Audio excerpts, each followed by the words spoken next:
All right. Hi, this is Johnny Burgin with another Chicago Blues guitar lesson. Hope you guys are doing well. And this is kind of by request from a student of mine who's like, what do I do during these slow blues by B.B. King? Now, great question. And I wish I knew more about the various B.B. rhythm guitar players over the decades. I know that he had Milton Hopkins, who was related to Lightning Hopkins for many years. And guys, please enlighten me. Let me know about who some of these guys were and what you might know about them, because it's often hard to hear the rhythm guitar in the BB. Even when I saw him live, sometimes it was hard to hear him.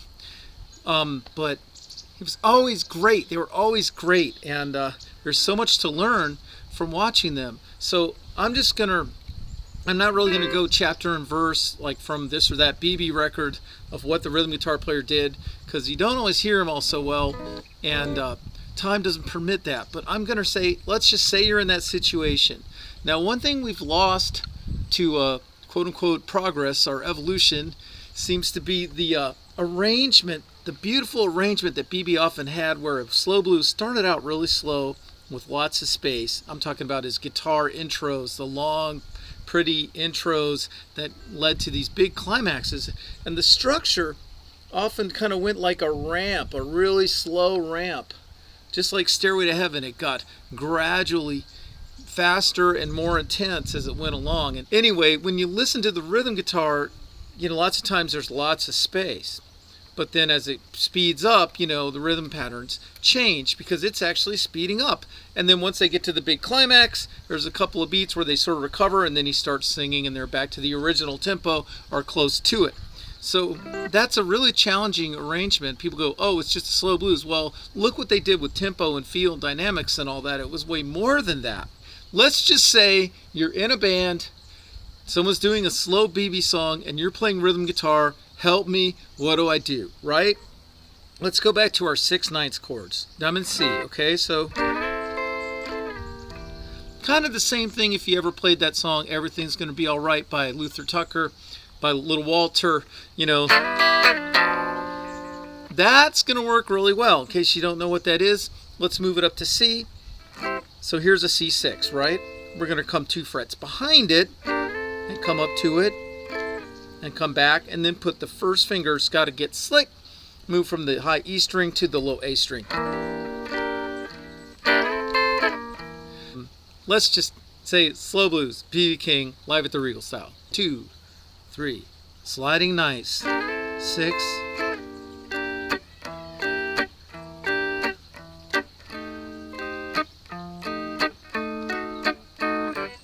I'm going to explain that.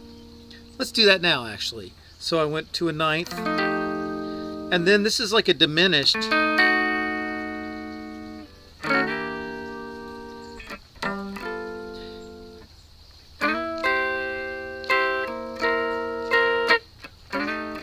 So a lot happened there, right? A lot happened there. So that's that everything's going to be all right thing. And then here's your 9th for a quick change. And then you might hear this diminished here.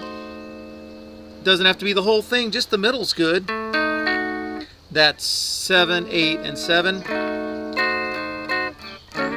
You can walk right into your C 9th again from there. And then this is just like in real Chicago blues, you have a 1, 5, 1. You might hear that.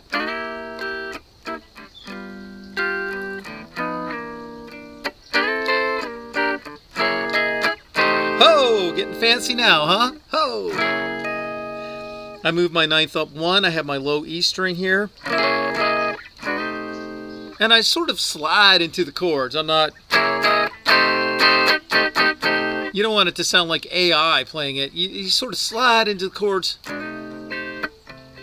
Sometimes just your fingernails sound really good.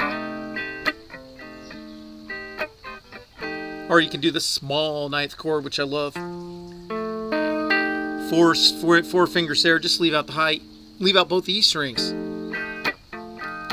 And you could play this diminished chord if you want to. You can go this one or this one. And then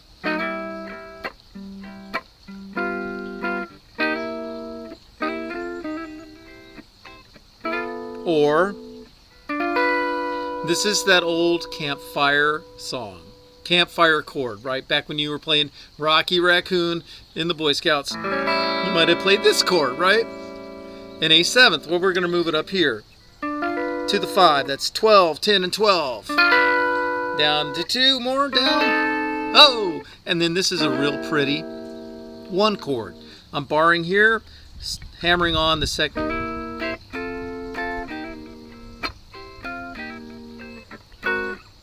There's those small 9th chords. So that was a pretty credible walkthrough. Let's do that real slow. So, and I'm going to try to point out what I did. So what I did was I jazzed it up a hair with a 1, 5, 1 in the middle of your 1 chord after the quick change. If that makes any sense, I'm going to go over that again. And I used, when I'm on the 4, then I did a diminished to sort of bring you back to the 1. So other than that, it was all 9th chords and 7th chords. That's all. It wasn't like flat 13th chords or anything super fancy. It was just played in a classy way, and I had some nice picking patterns. In fact, I'm going to talk about the picking patterns now. And let's just say you're using a pick. So I try to sort of key in on the drummer when I'm playing rhythm guitar. I'm really like another drummer with notes, more notes. Drummers have notes too, but more notes than the drummer. So don't. If the drummer's going, so notice I'm coming down sort of and clipping it when that snare comes. And there's some rhythm guitar where you just hear this.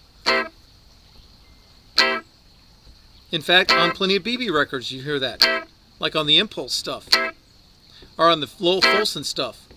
And this is that cool 7th chord that I've talked about. I'm not going to. Notice that's just too big and clumsy, right? A regular big old B7, C7th. But not this one, top 4 strings only. It sounds nice.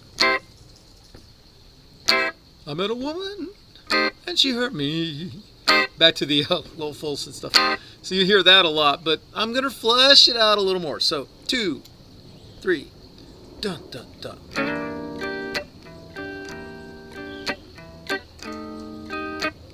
A diminished chord. If you want, what this is 9 A string, 10 D string, 8 G string, 10. So this is like that Rocky Raccoon A7th chord, but the bass is moving up 1. And this moves up to the 5th of your 1 chord. So you could actually play a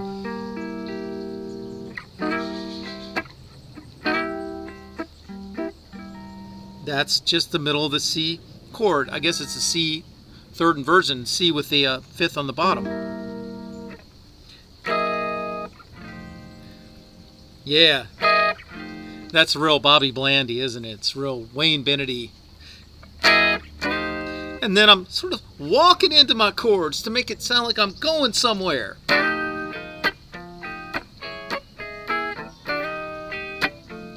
Here's the other diminished chord. And now I walk that diminished chord without the E string back 1 more. And then you can use that or not. This is the quote-unquote hideaway chord. 8, 5, 7. I'm getting fancier and fancier as I go along, right? 8, 5, 7, 8. From E, B, G, D. So let's do the whole thing one more time.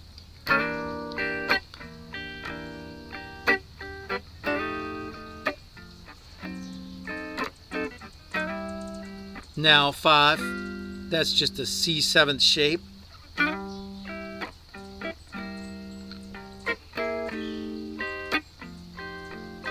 Another diminished, down 1 fret.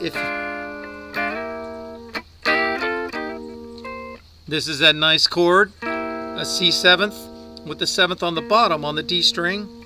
So it's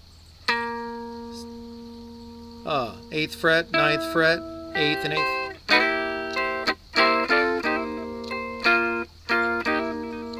You can work the chord if you want to, express the chord like.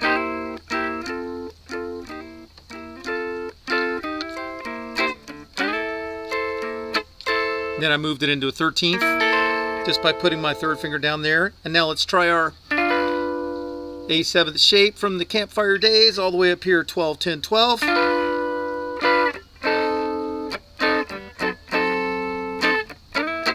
And then you just play a big 6 chord. Pop, pop, pop, pop. Hey!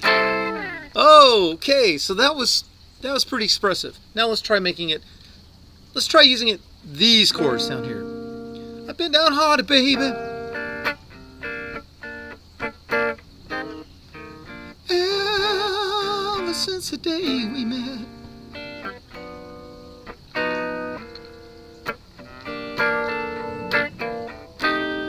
So you can use these chords here, or even these chords.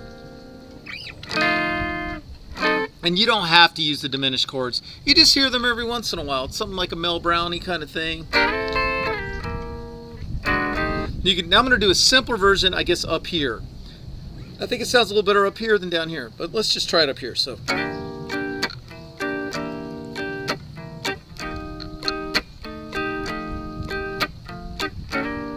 Let's try a 5, back to the 1, 13th. You could just play something and let it sit there.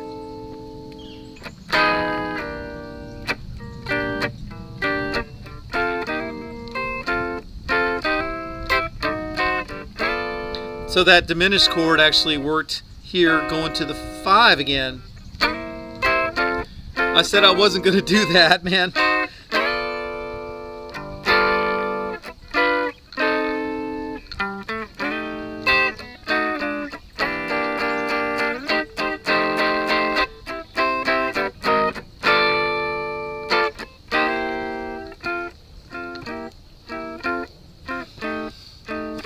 I'm playing a lump out of my chord. How hip is that?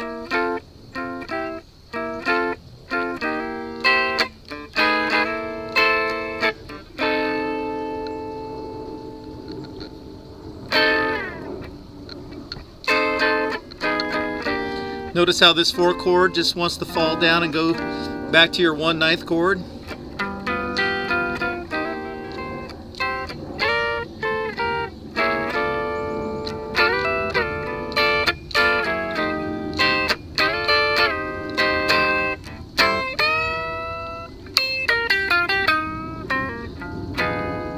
All right, so I'm going to let it go at that. There's so much to talk about, and this could go on forever. These guys are really overlooked heroes, and I'd love to learn more about them.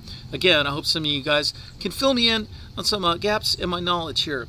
And I hope that this kind of, that nice strumming pattern, God knows it's not the only one, but it's a nice one to start out with.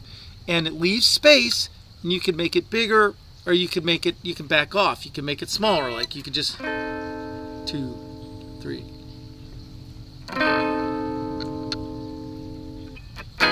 And I hope these simple voicings will help make it sound a little, improve your playing in this kind of situation. Again, try to get a nice clean sound, amp with a good headroom. I'm using this today.